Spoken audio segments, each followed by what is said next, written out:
Hello parents, today I have a simple math game for you to play with your child.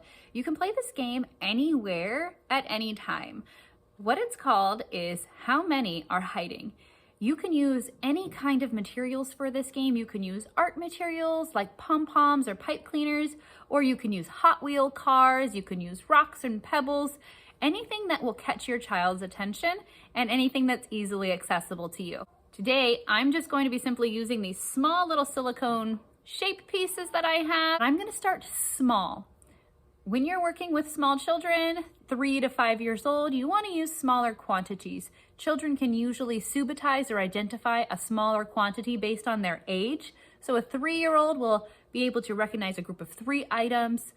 A 4-year-old should be able to recognize a group of 4 items without counting. If your child's still counting, that's okay. That just means they're still working on their quantities. So I'm going to show you how to play How Many Are Hiding.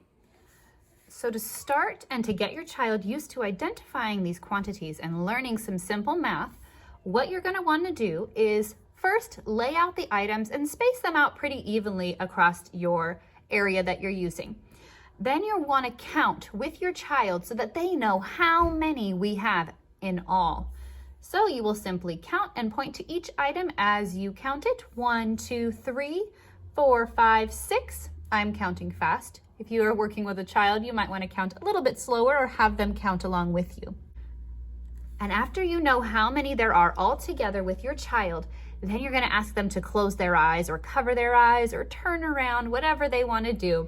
And you will hide some of the items. You can hide it with your hand, or you can hide it with a paper towel or a piece of fabric, whatever you have available to use.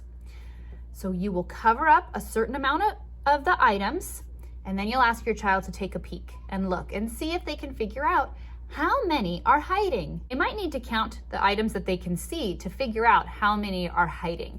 After they figure it out, you can uncover and show them how many there were. There were 2 hiding that time. Then you can have them close their eyes again, hide a different quantity, and then ask them how many there are.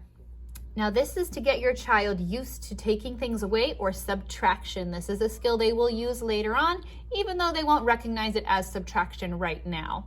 It's also a great idea to give your child a turn to hide things from you because they want to be on the other end and not always on the receiving end of these kinds of simple math games. The first time you do it, just expose your child to the ideas of the game, and then you can play this at any given time during the day. You can play it during mealtime, and you can hide some things, or you can point out to your child how many blueberries can you hide in your mouth, and they can subtract items from their meal times by taking bites as well.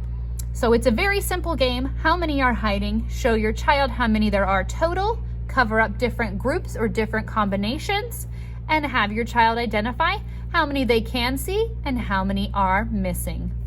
Thank you, parents, and I hope you enjoy our simple math game for today.